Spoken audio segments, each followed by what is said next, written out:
I don't think there's any question today that there are secret governments. It's clear that there has been an organized effort to discredit every aspect of the UFO phenomenon. The UFO cover-up began with legitimate national security concerns. When you're dealing with the military, especially in matters of secrecy, the idea is to deceive. It's likely that we're going to find out for sure whether this Roswell event happened or not. How on earth would you keep a secret like that so long?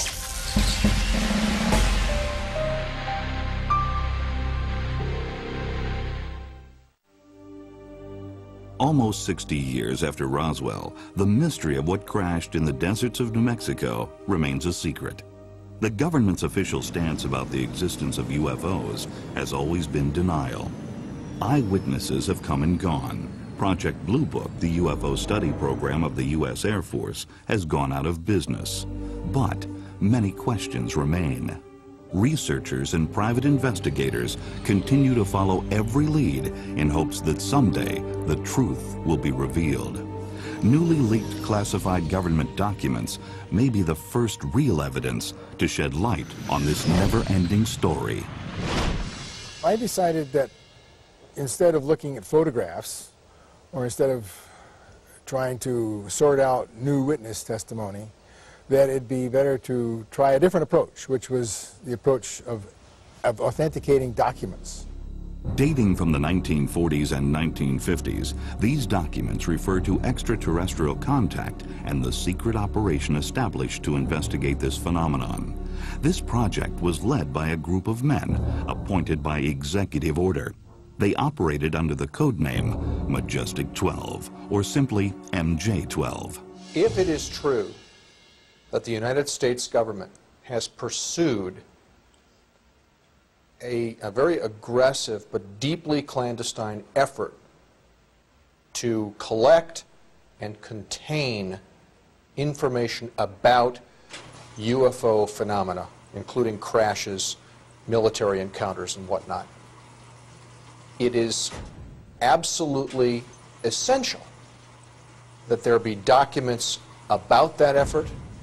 And when I look at the MJ-12 documents, I say to myself, these are the kinds of documents a person would expect to see. This kind of document has to exist.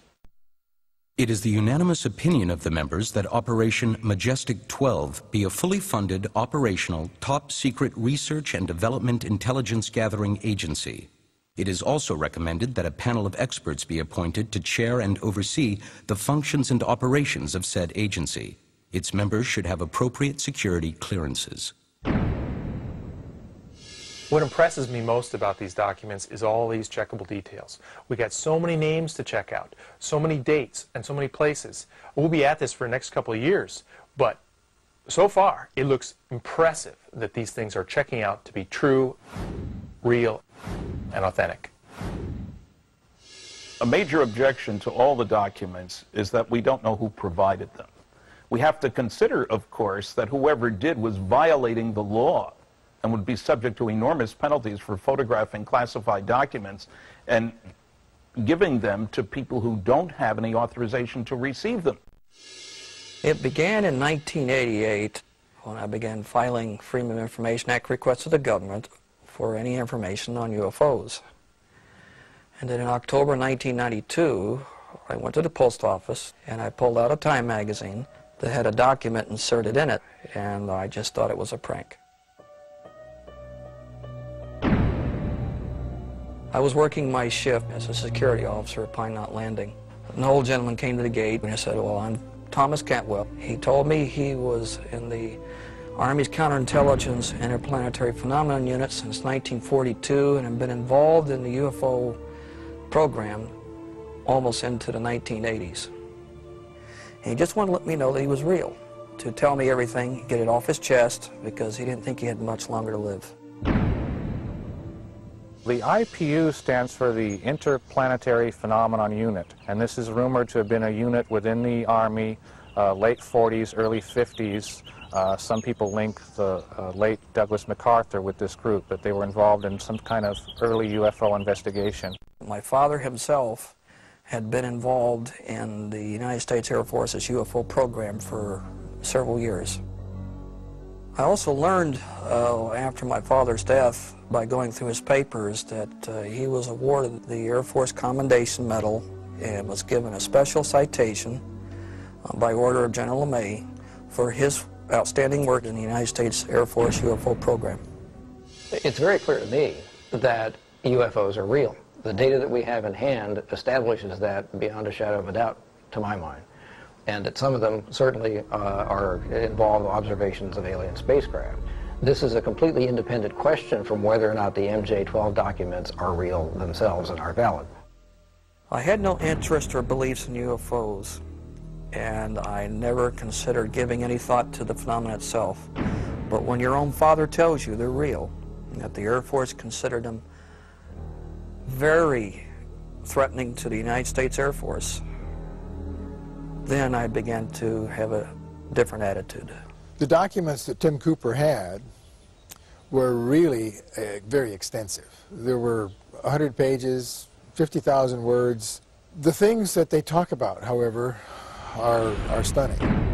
A consensus reached by members of the panel that until positive proof that the Russians did not attempt a series of reconnaissance flights over our most secure installations, the sightings and recovered objects are interplanetary in nature. Buried in one of these MJ-12 documents is the White Hot Report. It is a reference to a discovery in 1941. This alludes to the possibility that a UFO crashed in the United States 6 years before the Roswell event. I originally read the first account, at least that I'm aware of, the only real account of the Cape Girardeau 1941 crash retrieval event in Leonard Stringfield's 1991 volume about crash saucers. And I didn't think a lot about it until one of these newer MJ-12 documents mentioned a crash in Missouri. And I decided I was going to find Charlotte Mann. Grandfather had been called out, that someone had called in that there had been a plane crash outside of town, and would he be willing to go to minister to people there, which he did.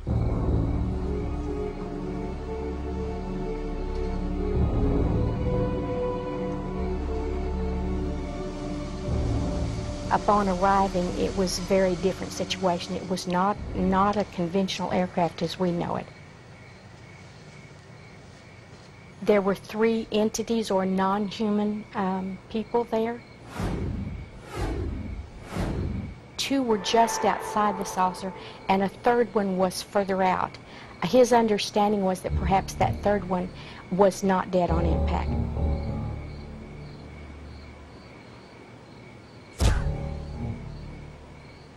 So Father did pray over them, give them last rites. Not long after they arrived, military just showed up. I surrounded the area. Grandfather didn't know what was said to the others, but he was told, this didn't happen, you didn't see this, this is national security, it is never to be talked about again.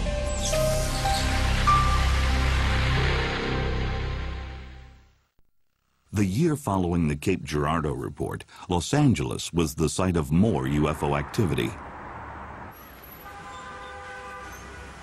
The LA air raid allegedly produced 2 more downed saucers, one just off the coast of California.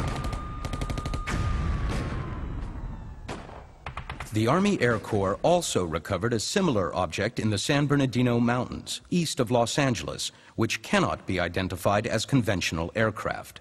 This headquarters has come to a determination that the mystery airplanes are in fact not earthly, and according to secret intelligence sources, they are in all probability of interplanetary origin. With the United States at war, it appears that President Roosevelt saw this interplanetary phenomenon not as a threat, but as a great opportunity. I have considered the disposition of the material in possession of the Army that may be of great significance toward the development of a superweapon of war. A new superweapon was developed to win the war. It was tested in remote areas of New Mexico and Nevada. Dr. Robert Oppenheimer led the top-secret Manhattan Project that would change the world forever. This time round, stakes are kind of high. It's going to work all right, Robert. And I'm sure we'll never be sorry for it. Well, we'll know in 40 seconds.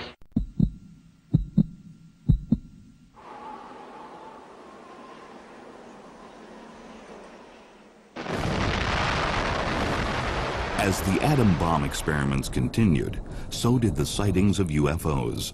Many believe that it was this nuclear testing that actually drew these mysterious objects to the area. The government's first official UFO program study showed that UFOs were very interested in things atomic, things that generated plutonium. And our documents also show that. Specifically, there's one case where they talk about a crash site just a half a mile from the Trinity site, which is the first atomic test on the planet.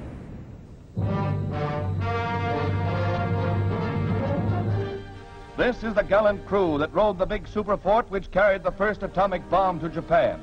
Piloted by Colonel Paul Tibbets, Jr. of Miami, carrying Navy Captain William Parsons of Chicago, who helped design the bomb as observer, and Major Thomas Farabee of Knoxville, North Carolina, who pulled the plug on Hiroshima, the B-29 dropped its load of atomic death, which exploded with a force equal to 20,000 tons of TNT. When the bomb was dropped on Japan in 1945, the war ended, but the UFO activity did not.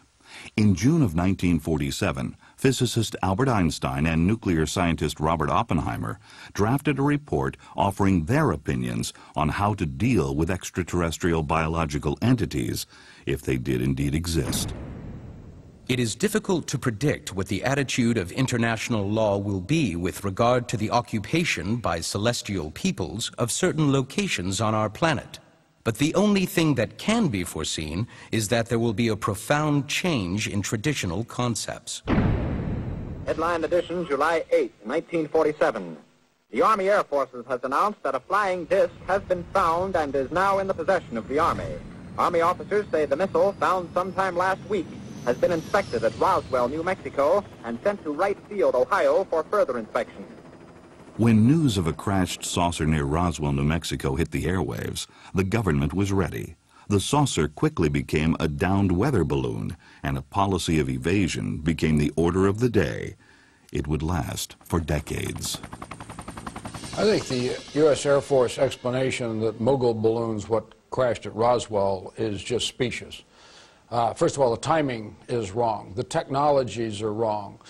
Certainly pieces of a mogul balloon or the sensor systems attached thereto would have been identifiable, and they aren't. I believe that these kinds of answers actually do a disservice both to the American people and to the Air Force itself. I'm here to discuss the so-called flying saucers. The Air Force interest in this problem has been due to our feeling of an obligation to identify and analyze to the best of our ability anything in the air that may have the possibility of threat or menace to the United States. In pursuit of this obligation, since 1947, we have received and analyzed between 1,000 and 2,000 reports. We've been able to explain them as hoaxes, as erroneously identified friendly aircraft, as meteorological or electronic phenomena, or as light aberrations. With all due respect to the Air Force, I believe that some of them will prove to be of interplanetary origin. During a 3-year investigation, I found that many pilots have described objects of substance and high speed. One case, pilots reported their plane was buffeted by an object which passed them at 500 miles an hour. Obviously, this was a solid object, and I believe it was from outer space. I am certain that there have been several recoveries of alien craft and bodies in the United States. I'm using the word several advisedly, that it could be very conservative. Roswell was not the first incident. My feeling is that the Missouri incident in 1941, as related by the Reverend William Huffman to his granddaughter, did indeed occur. I believe there's a cover-up on the UFO subject because so many different things point to it. Clear, well-documented reports from credible witnesses, a lot of documentary information from the archives, a pattern of denial from the government that looks almost silly, a pattern of denial from scientists that is clearly informed not by facts, but by some kind, I would say an indirect kind of intimidation. The reason I feel the Air Force and the government in general is trying to destroy my father is so that they can destroy the Roswell event. That must mean that there really is something there that they have to hide, that this must be kept from the public at all costs. When you're dealing with the military, especially in matters of secrecy, the idea is to deceive. There is a manual, you well know, that MJ-12, which also states to discourage witnesses, to put out false statements, to protect the secrecy of this 1947 event.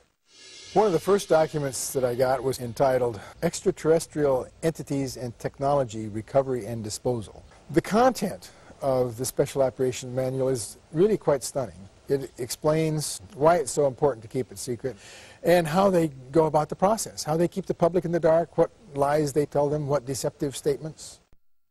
Great care must be taken to preserve the security of any location where extraterrestrial technology might be retrievable for scientific study.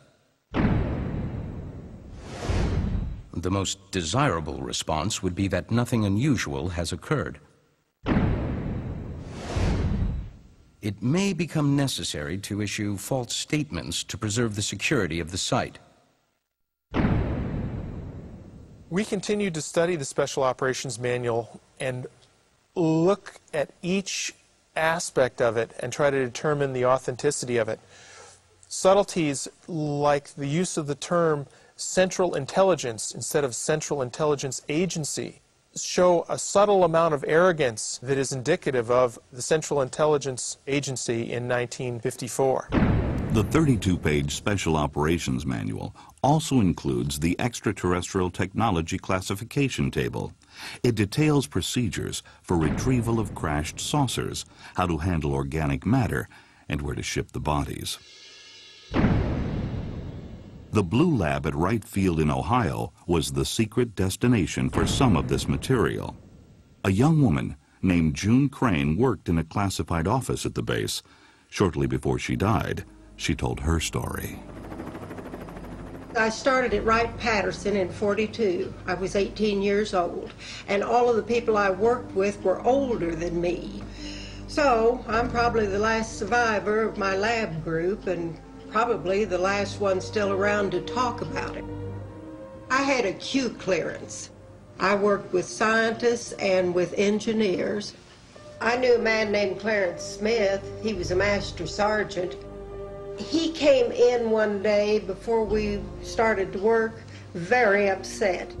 Clarence told us that his plane brought back 2 bodies in crates from New Mexico. When I asked which plane had crashed, he said, it wasn't a plane, it was a flying saucer. Well, they knew of 3 crashes that I was aware of by 1952. Maybe there were more. In '52, there was a crash cover-up. Roswell was in '47.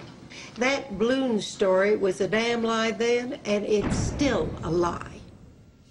When I interviewed June, I realized that I was getting a rare glimpse into another period of time that was right at the heart of the mystery of ufology. I began to understand the full extent of the cover-up, the difference between what was commonly known to engineers and scientists and what is probably still known to this day and what has been revealed to the public. An officer showed me a piece of metal.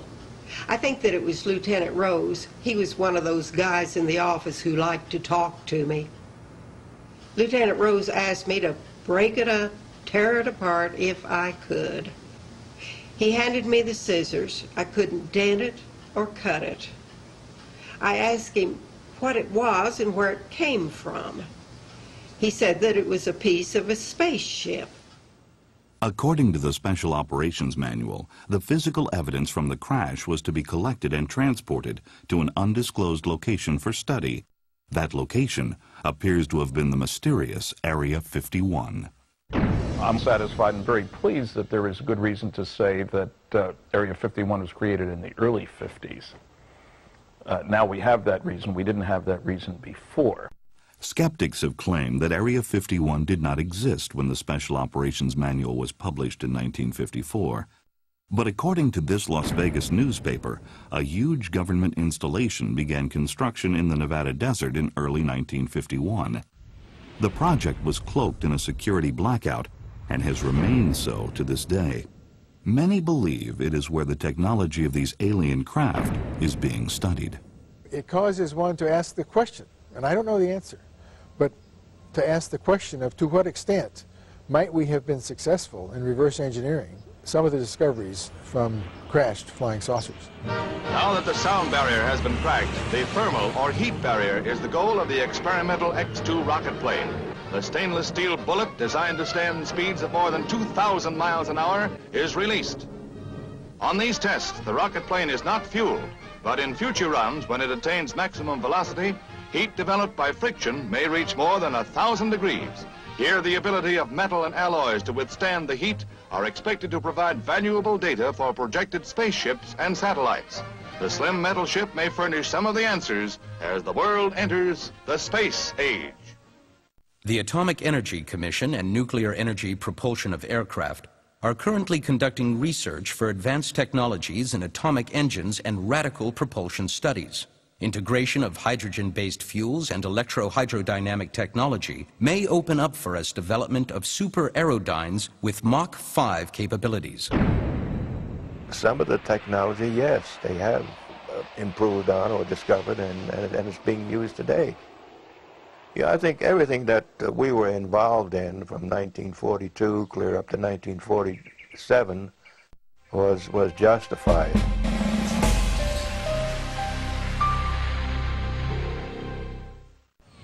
Just weeks after the crashes at Roswell, President Harry Truman named James V. Forrestal as the first Secretary of Defense. On September 24, 1947, a top-secret research and development operation was established under his direction. It was called Majestic 12. It's my understanding that MJ-12 was basically a sort of oversight, administrative, policy-making group, very small, and that the people who were responsible to MJ-12 were very select people in various branches of the intelligence community, the military and military department. So it was very compartmented. It wasn't some huge operation. MJ-12 supervised several agencies involved in various aspects of the UFO phenomenon. But only the 12 Majestic members knew the whole story, and they reported only to the President on a need-to-know basis. One of the reasons that there are so few leaks is that 9 out of 10 people are loyal Americans when they sign a security oath, and they are rigorously defending what they've agreed to. Namely, they're not going to tell anybody. And so therefore, really only 1 out of 1,000 persons ever gets close to leaking the story. One of the most stunning documents that arrived in Tim Cooper's mailbox was the first annual report of the Majestic 12 operation. And this was a primary report and then 3 annexes comprising 17 pages. Many unusual commentaries were included. Everything from missing soldiers to airplanes that have been shot down while chasing UFOs. There's a section called Government Policy of Control and Denial. One of the most difficult aspects of controlling the perception in the public's mind of government attempts of denial and ignorance is actual control of the press. People ask, how on earth would you keep a secret like that for so long? And the way they did it was to begin with the security procedures that we developed during the Manhattan Engineering Project for the first atomic bomb. Compartmentalization, to tell each group only a little bit of the story, so hardly anybody has the big picture. And then, of course, security tests, security oaths, fines, and ultimately threats.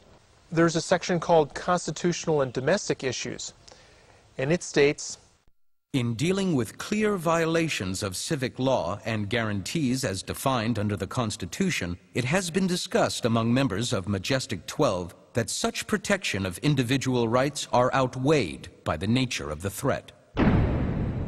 Clearly, they thought that ETs landing or being involved in the American citizenry was so important that they would control, capture, and manage every aspect of that interaction. It's a very interesting group of people. 6 civilian, 6 military, 2 Air Force, 2 Army, 2 Navy. And some of them were very well known, but some of them weren't very well known, but turned out to be perfectly appropriate. As President-elect Dwight Eisenhower was preparing to take office, he was briefed about the ongoing UFO investigations of this elite group. I believe the Eisenhower briefing document is genuine. The list of members, I thought that would indicate it was phony because Dr. Donald Menzel, a Harvard University professor of astronomy, was listed as a member. But he was a total skeptic. He wrote 3 anti-UFO books. You certainly don't need a security clearance to teach astronomy at Harvard. First of all, the objects are not unidentified. We know what they are. Second, in many cases, in most cases, they're not flying. And finally, in many cases, they are not even material objects. I discovered, to my total amazement, that he led a double life, that he worked with the National Security Agency, worked with the CIA, had a top-secret ultra clearance, did classified work for 30 companies. None of this was known. By the time Eisenhower read this above top-secret document, the founder of the Majestic 12, James Forrestal, was dead. In March of 1949, he was diagnosed with depression and ordered to the Bethesda Naval Hospital. He was isolated and feared for his life. On May 22nd, his body was found below his hospital window. His death was ruled a suicide, but this CIA memo tells a different story. The untimely death of Secretary Forrestal was deemed necessary and regrettable. If it should ever be possible to prove that the documents are true, then obviously they indicate a very, very different history than we thought. They indicate layers of government we don't know exist. They indicate procedures of government that seem anti-constitutional. They paint a picture of a world that is wildly different than the average person expects. And, of course, also a world in which there are aliens flying around and being captured and studied by government forces. It's a very odd picture indeed. I'm convinced, based upon the evidence that's building up, that something very strange has happened, that the number of sightings of all types are just out of all proportion to something that, if it's not real, there's something very, very strange going on. So it is the preponderance of evidence. It is the old-timers coming forward. It is the documents that Bob and Ryan Wood are putting together that, with powerful forensic research, make a very, very powerful case. It's hard to ignore. We have selected the techniques that question document examiners use, and we've hired some question document examiners. And those techniques are very powerful because they permit a judge in a courtroom to tell the difference between a genuine document and a fake document. The degrees of authenticity can be determined by comparison of the specialized stamps, file numbers, date formats, line spacing, and paragraphing with known authentic archival documents. File markings are often particularly telling. Some of the documents have misspelled words. Does this mean they're frauds? We don't think so. These originals are probably rough drafts, which would have typos and temporary spellings until the final draft was complete. One of the things that question document examiners do to authenticate documents is to look at the type. And so when you study the typography and become familiar with how the hot lead printing presses of that era worked, you find that once every so often there was a letter Z that was raised because it was not commonly used. We found a document from that era that shows a raised Z, and we have in our own document about every third Z is raised. This is just exactly the kind of thing that telegraphs authenticity. If you're talking about leaked documents, the provenance of leaked documents, we need to know where they've come from. We need to see the originals, and one has to admit that in 99% of cases we do not see the originals. We have several documents that are original pages. These permit testing that cannot be done with copies. For example, we can date a document by analyzing its ink. A small sample is punched out, leaving a pinhole in the paper. The ink is then dissolved, and by using liquid chromatography, the colors are compared with a standard library of inks. The imprint made by the individual typewriter keys can be used to compare with a library of typewriter fonts. The watermark on the paper can often be found and dated. Sometimes we can even see through the blacked out areas and decipher the hidden words.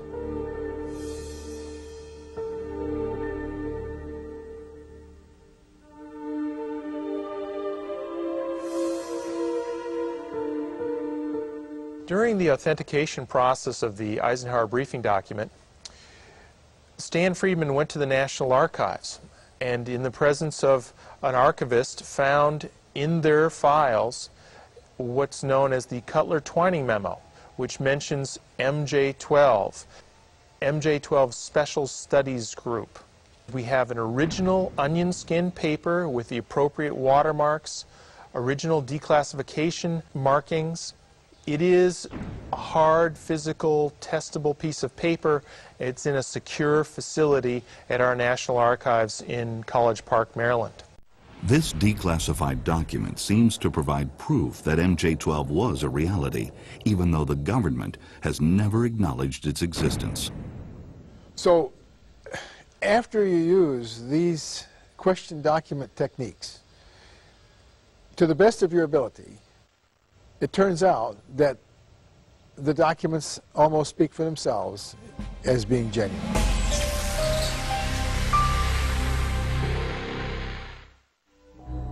If the majestic documents are real, they provide new insight into perhaps the most closely guarded secret in the history of the world, a secret that has been fiercely protected for a very long time.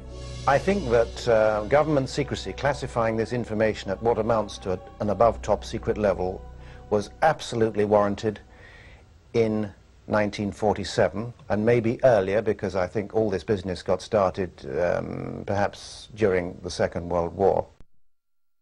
It is the recommendation of the President's Special Panel, with concurrence from Majestic 12, that a policy of strict denial of the events surfacing from Roswell, New Mexico, and any other incident of such caliber be enforced.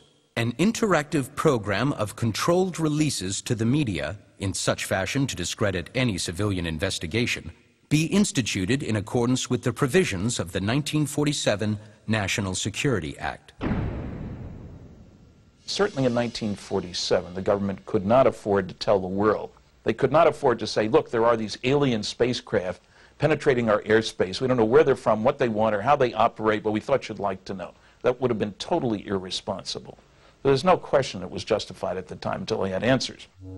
I think it's quite possible that much secrecy is due to the fact that the authorities do not have all the answers, that they cannot be certain from a day-to-day basis or even a year-to-year basis or whatever as to precisely what is going on. By the mid-1960s, the government's apparent interest in UFOs was waning, but a rash of new sightings of unexplained lights and moving objects reignited the debate. We are being observed by some type of device which is ahead of us, far ahead of us, and is probably controlled by a highly advanced superior civilization. Now, this is a conclusion which I personally have stated and is shared by some members of our Board of Governors and advisors, not all of them. But it has reached to the point where many people in the Air Force have the same conclusion. In fact, the Air Force at one time had a top secret estimate that these things were interplanetary spaceships. Based on what is known of the technology and intelligence of the visitors, it is fairly certain that there will be other sightings and encounters of a spectacular nature. As to the purpose and modus operandi, we are not certain, but it is clear that if these visitors had conquest in mind, it would not be difficult for them, given their ability to penetrate our airspace at will. I think that now it's evolved into a more multi-layered problem, part of it dealing with high technology projects and keeping them secure. If they tell the public a few things, there would be a clamor for more information that might jeopardize the security of these programs. Another problem is that the fact that they've covered it up so long would create a sort of backlash against the government and the intelligence establishment. If these documents show a long, systematic, highly articulated process for handling UFO-related information, for sequestering that information, for marshaling it here and there, and for keeping everybody else out of the loop, completely unaware, the structure that caused that to occur is a phenomenon in world history. I think the MJ-12 documents are extraordinarily important. Probably the most important government documents ever leaked to the public, because they make clear, if they're genuine, that the United States has known that aliens are visiting Earth, that they are not perfect, obviously at least one crashed, and we have been taking measures to try to learn as much as we could from the wreckage and to try to understand what's going on. Why on earth would they have kept it secret? The discovery of extraterrestrial life, the greatest discovery in the history of man. The main reason, of course, is still a valid reason today, and that is to make sure that our enemies, namely in those days, the Soviet Union, did not get the technology. The technology was the driver. In addition, the reason for keeping it secret is to not let the public know that we really couldn't control our airspace. With urgent speed, the jet fighters rush to get in the air. Every second counts. They must be able to intercept the mystery plane before it can reach a target and drop its bomb. One example of technology discussed in the documents is a report, an analytical report from the Research and Development Laboratory dated 2 September 1947, where it has an early description of fiber optics in essence, and it says, flight instruments and controls are activated by optical waveguide fibers, similar to glass rods, except they are flexible and have a plastic cladding wrap. This cladding wrap is sort of the key breakthrough in fiber optics that allows increased signal to noise. Now here, this is a guy talking and describing fiber optics in 1947. One of the documents that was particularly exciting is a document that was done at the end of the summer of 1947, prepared and approved by Lieutenant General Nathan Twining. This included the results of what our scientists and engineers had been able to evaluate and determine during the summer. And one of the things that really strikes me is a description that talks about a series of fine grid-like lines connecting a series of dots in pure silver. This is very close to a description of an integrated circuit today. One interesting thing about the craft itself, it carried no fuel. There was no fuel. They assumed that it was propelled by a series of cells, octagon-shaped cells underneath the craft itself, which indicates that evidently they were grasping energy from the atmosphere some way.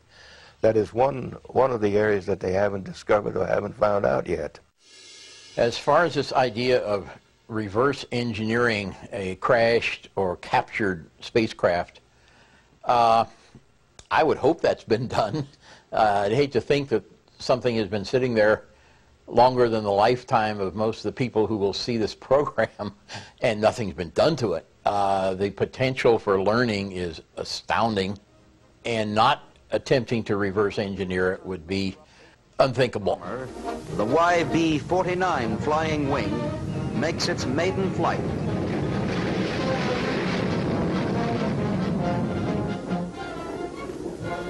This is the shape of things to come. Well, what if in the last 5 years we've developed new techniques for monitoring vehicles in the sky? We've got stealth aircraft, maybe the other guy will have stealth aircraft. Should that be made public? And if we use those techniques to monitor flying saucers, should that be made public? Should the secrecy continue now? I've never been an advocate for putting everything on the table, especially technology. I have mixed feelings about what the government should do about covering up the truth about flying saucers. I would like the government to stand up, take away the ridicule that's been heaped on a lot of people.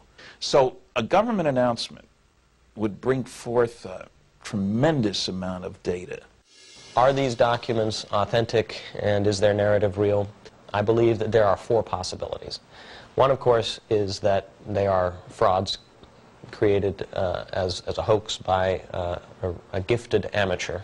The second possibility is that they are officially constructed disinformation, perhaps created decades ago for the purposes of Cold War misinformation for some kind of geopolitical purpose. The third possibility is that the narrative is a mixture of fact and fiction. And then the fourth possibility, of course, is that they are authentic, genuine, leaked documents that describe some remarkable events concealed from the history books.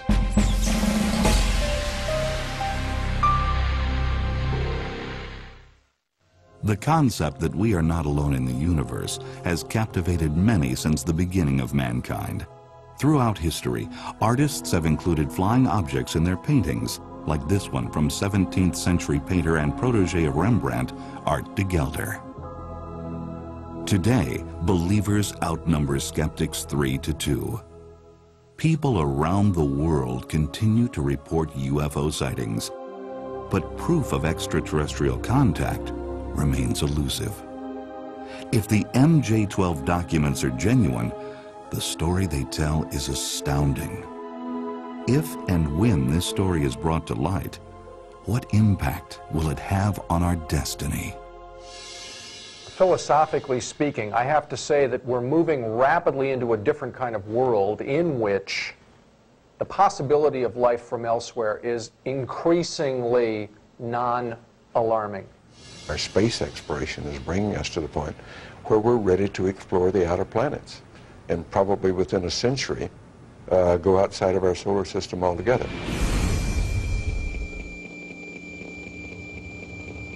So it's time that all of this is exposed for the sake of science, for the sake of the stability of our government, for the sake of civilization itself. I've steeped myself in flying saucer information for more than 40 years. I worked on classified government-sponsored programs. It's clear that there has been an organized effort to discredit every aspect of the UFO phenomenon. These documents are no exceptions. If they're genuine, they're of extraordinary importance for all of mankind. If, in fact, we have recovered an extraterrestrial spacecraft sometime in the past 50 years, then, of course, we are in possession of definitive evidence that we are not alone. One of my heroes in life, Carl Sagan, was fond of saying, on the day that we do discover that we're not alone, our society may begin to evolve and transform in some incredible and wondrous new ways. That's a day to look forward to, I believe.